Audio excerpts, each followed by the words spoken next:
وعلى آله وأصحابه الطيبين الطاهرين. أما بعد، وأعوذ بالله من الشيطان الرجيم. بسم الله الرحمن الرحيم. قد أفلح من تزكى وذكر اسم ربه فصلى بل تؤثرون الحياة الدنيا والآخرة خير وأبقى. صدق اللہ العظیم.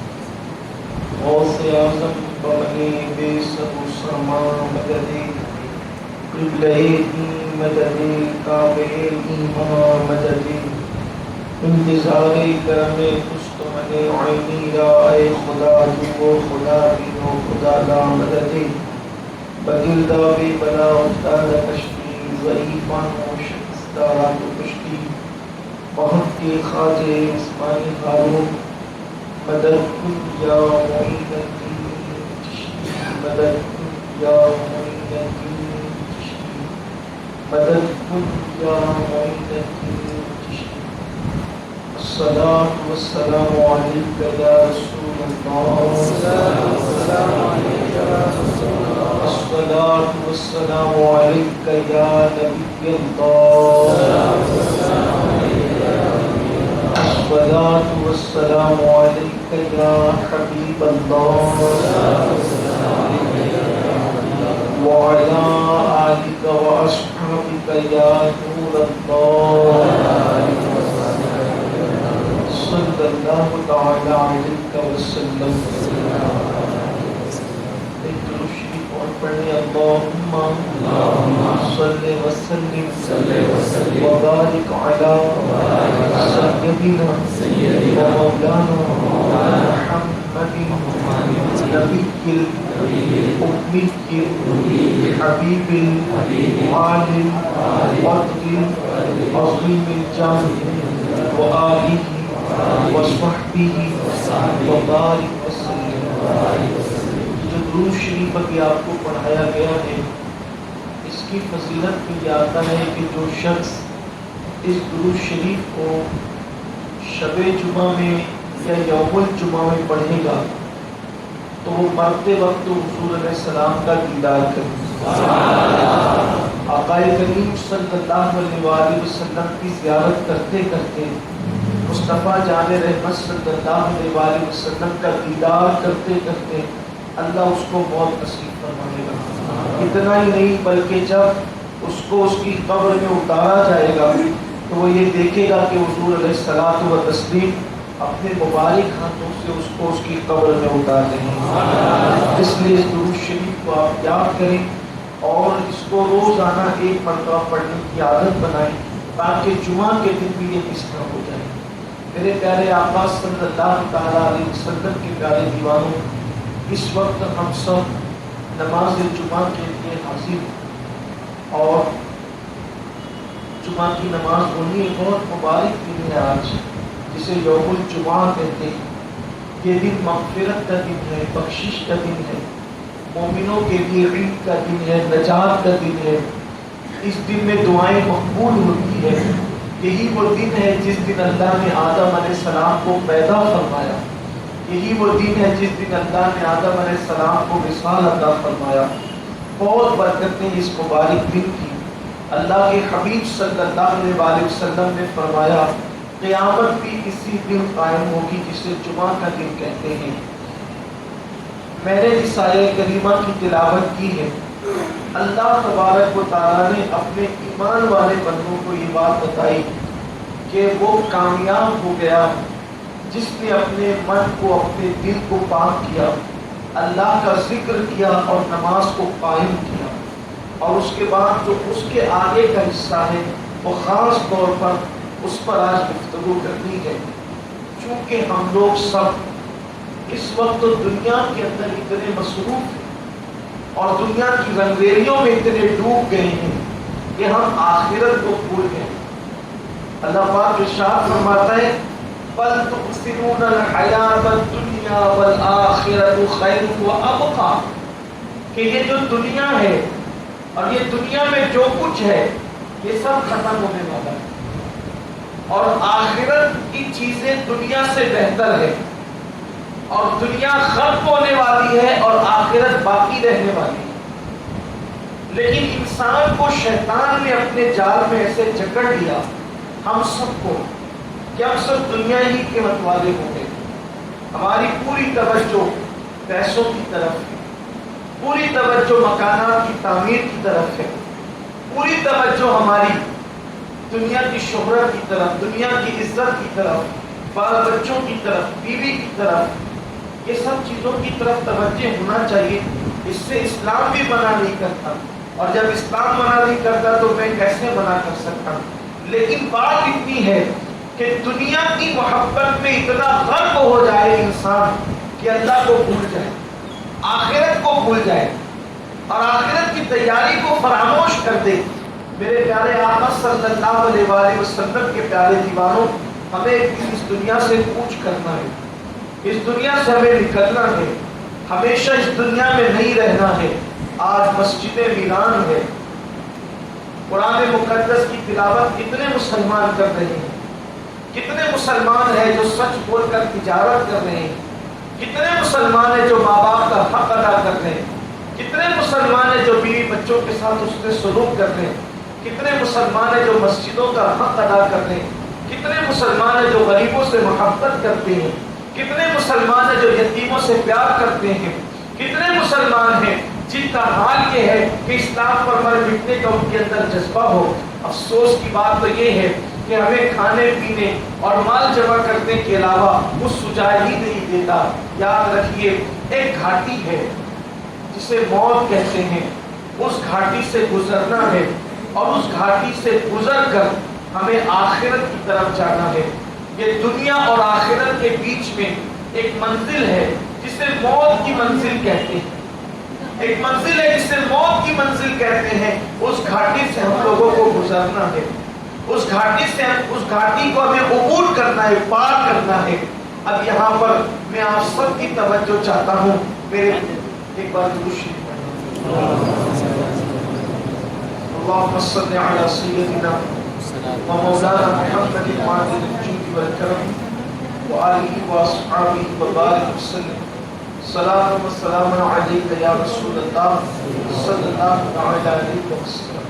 امید کرتا ہوں کہ آپ توجہ میری طرف فرمائیں گے. عرض یہ کر رہا تھا کہ جسے ہم آخرت کی طرف ہم نے جانا ہے، آخرت میں دو ہی منزل ہے ہمارے اوپر چھوڑ دیا گیا، ہم کس کو قبول کرتے ہیں. اینڈ ہمارا ہونا ہے دو منزلوں پر، یا تو کسی کو جنت میں جانا ہے یا تو کسی کو جہنم میں جانا ہے. آپ کے اوپر ہے آپ کرتے کیا ہیں. کتنا نادان ہے انسان. اگر آگ جلی تو اس میں کوئی اپنا ہاتھ بھی نہیں ڈالتا بلکہ وہاں جاتا بھی نہیں ہے. اور جہنم کی آگ جل چکی ہے اور سب اسی کی طرف بڑھ رہے ہیں، حرام کھا کے اس کی طرف بڑھ رہے ہیں، جھوٹ بول کے اس کی طرف بڑھ رہے ہیں، نمازوں کو ترک کر کے اس کی طرف بڑھ رہے ہیں. اپنے جسم پر تھوڑا رحم کرو، اپنے حال پر تھوڑا رحم کرو. اللہ کا وعدہ سچا ہے، اس کی وعید بھی سچی ہے.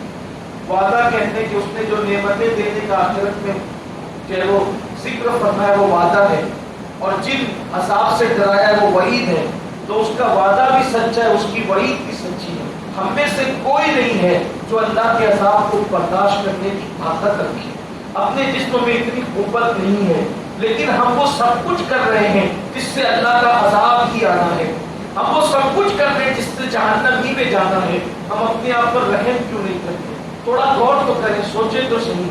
ہم نے جتنا کمایا، اگر حلال سے بھی کمایا، سر کا پسینہ پیر تک آیا، محنت کی، حلال سے بھی کمایا، تو بولو مرنے کے بعد چھوڑنا ہے کہ نہیں چھوڑنا؟ کتنی بھی شہرت اکٹھا کر لی، مرنے کے بعد چھوڑنا ہے کہ نہیں چھوڑنا؟ کہاں ہے وہ شہرتیں؟ کیا ہم سے پہلے لوگ مشہور نہیں ہوتے؟ کیا ہم سے پہلے لوگوں کی شہرتیں نہیں تھی؟ ہم سے پہلے لوگوں کے مکانات نہیں تھے؟ تاج محل بنانے والا بھی دنیا سے چلا گیا محل چھوڑ کر کے. بڑے بڑے مکانات اور بڑے بڑے قلعے بنانے والے بھی دنیا سے چلے گئے. ہم کہاں ہیں؟ اللہ کے بندو آخرت کی تیاری کرو. ہم آخرت کی تیاری کے لیے آئے تھے. کسی بہت بڑے بزرگ کا قول ہے، فرمایا اس دنیا میں آئے ہو اس دنیا کی تیاری کرنے کے لیے. اس دنیا کے لیے کیا کیا؟ اس دنیا کے لیے کیا چھوڑا؟ قرآن مقدس میں میرا اللہ فرماتا ہے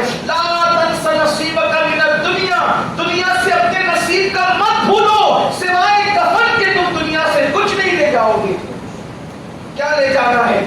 اچھا عمل لے جاؤ گے یا برا عمل لے جاؤ گے؟ جو ساتھ لے جانا ہے اس کے لیے کوئی تیاری نہیں، جو سب چھوڑ کے جانا ہے اس کے لیے رات دن مرمر کر رہے ہیں۔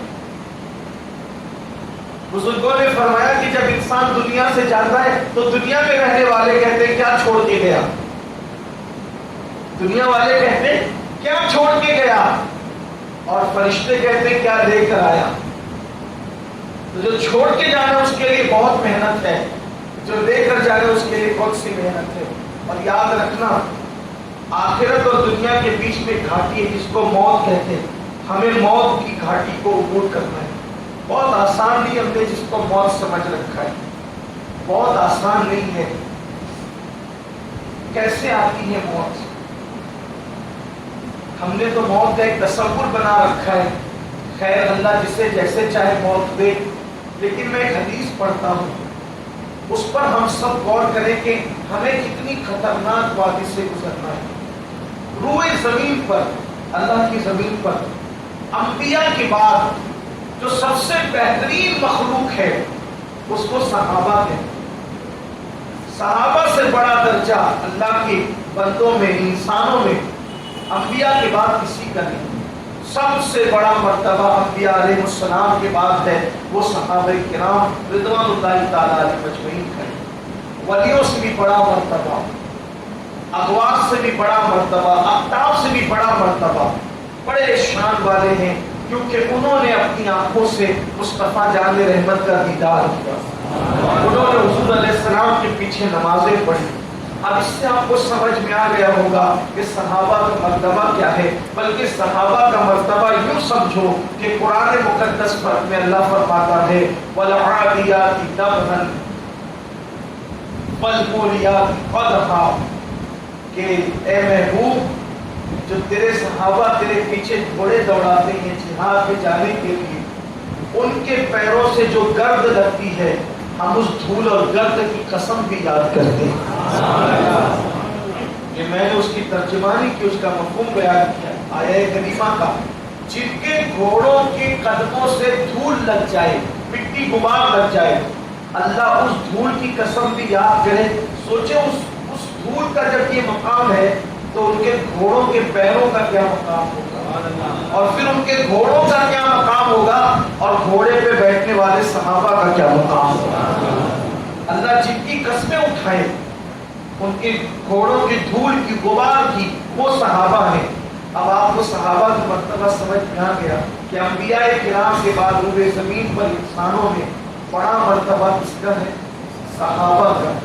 اب ذرا دیکھنا، صحابہ میں ایک صحابی ہے حضرت سیدنا عمرو بن عاص رضی اللہ تعالیٰ۔ حضرت عمرو بن عاص بڑے عظیم صحابی، ان کی زندگی میں کی بڑی شانیں ہیں۔ جب آپ کے وصال کا وقت آیا، یعنی آپ جب دنیا سے جا رہے تھے، انتقال فرما رہے تھے، پردہ فرما رہے تھے، جب آپ کے وصال کا وقت آیا تو آپ کے سہانے، آپ کے بیٹے وہ بھی صحابی، باپ بھی صحابی، بیٹا بھی صحابی، ان کا نام ہے عبداللہ ابن عمرو ابن عاص رضی اللہ تعالیٰ عنہما۔ تو عبداللہ ابن عمرو ابن عاص اپنے باپ کے سرانے بیٹھے ہیں اس وقت کہ جب حضرت عمرو بن عاص کا وصال ہو رہا ہے۔ تو عبداللہ ابن عمرو ابن عاص کہتے ہیں بابا آپ دنیا سے جا رہے ہیں، میں نے ہمیشہ آپ کی زبان سے ایک جملہ سنا تھا کہ اگر میرے سامنے کسی کا انتقال ہوگا، یعنی آپ کہتے تھے، عمرو بن عاص کہتے تھے میرے سامنے اگر کسی کا انتقال ہوگا اور وہ بندہ عقل مند اور دانشمند ہوگا اور مرتے وقت اس کی عقل بھی سلامت ہوگی، تو میں کبھی پوچھوں گا اس سے کہ موت کے وقت کیسا لگتا ہے، موت کے وقت کی کیفیت کیا ہے۔ اس لیے کہ موت کے وقت لگتا کیسے کوئی بتا نہیں پاتا۔ اکثر لوگ تو ہوش ہی کھو دیتے، اکثر لوگوں کی زبان چلی جاتی ہے، اکثر لوگوں کے ہاتھ پاؤں کی طاقت چلی جاتی ہے، صرف انسان آنکھیں کھول کر کے ادھر ادھر بس دیکھتا رہتا ہے، بول نہیں پاتا۔ زیادہ تر لوگ، چند فیصد لوگ ایسے، بلکہ 1-2% لوگ جن کی آخری وقت تک کے زبان چلتی ہے۔ اچھا کچھ ایسے جن کی زبان چلتی ہے مگر عقل نہیں چلتی، کسی کی عقل چلتی ہے تو زبان نہیں چلتی۔ یہ صورتحال ہے موت کے وقت تو عبداللہ ابن عمرو ابن عاص کہتے ہیں بابا آپ اکثر کہتے تھے اگر کوئی ایسا بندہ مجھے ملے گا کہ جو دانشمند ہوگا زندگی میں، اس کی عقل بھی سلامت ہوگی، موت کے وقت زبان بھی چلے گی، تو میں اس سے پوچھوں گا کہ بتا کیسا لگ رہا ہے، تاکہ مجھے پتا تو چلے کہ موت کیسی ہے۔ میرے ابا جی آپ کو کوئی ایسا بندہ آپ کی زندگی میں نہیں ملا، لیکن اب آپ دنیا سے جا رہے ہیں، آپ سکرات کی عالم میں ہیں، آپ دانشور بھی ہیں، آپ عقل مند بھی ہیں، اور آپ کی عقل اس وقت سلامت بھی ہے، اور آپ کی زبان بھی چل رہی ہے، آپ کو تو کوئی نہیں ملا لیکن مجھے آپ مل گئے۔ اب آپ بتائیے نا ابا موت کے وقت کیسا لگتا ہے، موت کے وقت کے حالات کیا ہیں؟ اللہ اکبر۔ اگر کوئی عام انسان ہو بات الگ ہے، ولی بھی ہو بات الگ ہے، بات کس کی ہو رہی ہے؟ صحابی رسول کی۔ حضرت عبداللہ ابن عمرو ابن عاص کے پوچھنے پر حضرت عمرو ابن عاص کہتے ہیں میرے بیٹے اس وقت مجھے جو تکلیف ہو رہی ہے وہ بیان کی۔ کون؟ میں اپنے جوانوں سے خصوصی توجہ چاہتا ہوں۔ کون کہہ رہا ہے بیٹا مجھے جو تکلیف ہو رہی ہے اس وقت بیان نہیں کی جا سکتی؟ اور پھر کہتے ہیں میرے بیٹے مجھے اس وقت سینے پہ ایسا بوجھ لگ رہا ہے جیسے زمین اور آسمان کو یا کسی پہاڑ کو میرے سینے پہ رکھ دیا گیا، کسی پہاڑ کو میرے سینے پہ رکھ دیا گیا ہے۔ آپ یہ سمجھتے ہیں کہ صرف بے نمازی کو موت کے وقت تکلیف ہوتی ہے؟ ارے جس نے رسول اللہ کے پیچھے نماز پڑھی وہ یہ کہہ رہا ہے کہ اس وقت ایسا لگتا ہے جیسے پہاڑوں کو یا زمین اور آسمان کو میرے سینے پہ رکھ دیا گیا ہے۔ جب ان کی تکلیف کا یہ عالم ہے تو جو سرے سے نماز ہی نہیں پڑھتے ان کو موت کے وقت کی تکلیف کیسے ہوگی؟ ان کا انجام کیا ہوگا؟ یہ صحابہ کرام اسی لیے تو اپنی موت کو یاد کر کے رویا کرتے تھے، آنسو بہایا کرتے تھے۔ اللہ کے رسول علیہ السلام صحابہ سے کہتے ہیں اے میرے صحابہ جب دعا کیا کرو تو یہ دعا کرو اللہ ہمیں موت آسان کر، سکرات کی تکلیف آسان کر دے۔ اگر موت آسان ہوتی تو حضور علیہ السلام صحابہ سے کہتے ہم کتنے غافل ہیں۔ ارے جب رسول اللہ کے پیچھے نماز پڑھنے والے کی تکلیف کا یہ عالم ہے تو جو نماز نہیں پڑھتے ان کا انجام کیا ہونے والا ہے؟ وہ ذرا غور تو کریں، کتنے دنیا میں ڈوبو گے، کتنی غفلت کرو گے، موت سے کتنا دور بھاگو گے۔ میرا اللہ قرآن میں فرماتا ہے اینما تکونوا یدرککم الموت ولو کنتم فی بروج مشیدہ، اگر تم مضبوط قلعے میں جا کر چھپو گے تو بھی تمہاری موت تمہیں وہاں آ کر کے رہے گی۔ موت سے نہیں بچ سکتے، تیاری کرو گے تو بھی، نہیں تیاری کرو گے تو بھی۔ حضرت عمرو ابن عاص کہتے ہیں بیٹا اس وقت سانس لینے میں جو تکلیف ہو رہی ہے ایسا لگتا ہے کہ میں اپنی ناک سے سانس نہیں لے رہا ہوں بلکہ میں سوئی کے ناکے سے سانس لے رہا ہوں۔ یعنی اگر سوئی کے ناکے سے کوئی سانس لے تو اس کی پوزیشن کیا ہوگی؟ فرماتے ہیں وہی میرا حال ہے۔ اور پھر کہتے ہیں میرے بیٹے اگر کسی کے پیٹ میں کانٹے دار درخت ڈال دیا جائے اور نیچے سے اس کو کھینچا جائے تو اس کو کیسی تکلیف ہوگی؟ اس وقت تیرا بابا وہ تکلیف محسوس کر رہا ہے۔ اور فرماتے ہیں اس سے زیادہ میں کیا بیان کر سکتا۔ کبھی ہم نے سوچا کہ ہماری بھی روح حلق میں اٹک رہا ہے، لذیذ لقمے کھانے کے لیے، اچھے کھانے کھانے کے لیے ہم نے حلال و حرام کی تمیز چھوڑی کہ نہیں چھوڑی؟ کتنے مسلمان ہیں جو برتن میں ہاتھ ڈالنے سے پہلے سوچتے کہ میں حلال کھا رہا ہوں کہ حرام کھا رہا ہوں؟ لذیذ لقمے حلق میں ڈالنے سے پہلے سوچا ہوتا اس حلق سے تو ایک دن روح بھی اٹک کر کے نکلنی ہے، اس وقت ہمارا کیا حال ہوگا؟ اس وقت ہماری کیفیت کیا ہوگی؟ آج مسلمانوں کی غفلت کو دیکھ کر ایسا لگتا ہے جیسے ان کا عقیدہ آخرت کہاں کھو گیا، ان کا ایمان کس گوشے میں جا کر کے چھپ گیا۔ علماء تقریر کرنے، علماء محنت کرنے، کوئی آنے کے لیے تیار ہی نہیں۔ جمعہ کے دن مسلمان آتے اکثر صرف 2 رکعت پڑھنے کے لیے۔ 2 رکعت کے مسلمان کب تک رہو گے؟ کب تک غافل رہو گے؟ میرا مال میرا مال میرا مال، یاد رکھنا اپنا کچھ نہیں ہے، یہ سب دھوکا، یہ سب فریب ہے، کچھ نہیں اپنا، دنیا چھوڑ جانا۔